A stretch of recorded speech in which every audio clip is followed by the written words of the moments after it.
Hello, welcome back to the channel. Today, we'll be diving right into how to create an event in Trello's calendar view. This is your ultimate guide for 2025. First things first, you'll need to open up your Trello app or website and navigate to the board where you want to create an event. Select Calendar from the top menu.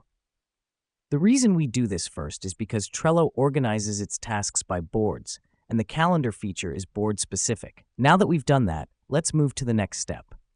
On the right side of your screen, you should see a green Add Card button. Click on it.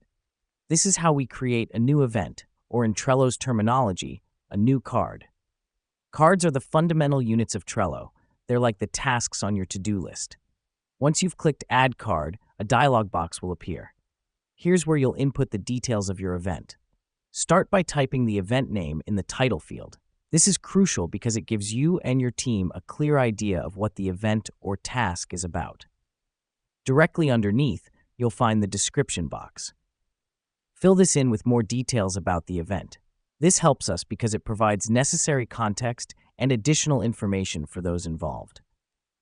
Next up, set the date and time for your event. To do this, click on the Due Date button and select the appropriate date and time from the calendar that pops up. Let me explain why this matters. Setting a due date helps keep you on track and ensures that the event is scheduled for when it's most relevant. Finally, click on the Save button to create your event. Now, your card will appear on the calendar on the respective date. If you ever need to edit the event, you can simply click on the card and make the necessary changes. So there you have it, folks. Now you know how to create an event in Trello's calendar view.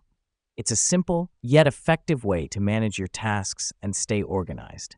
Remember, the key is to provide as much detail as possible when creating the event to ensure everyone involved understands what's expected.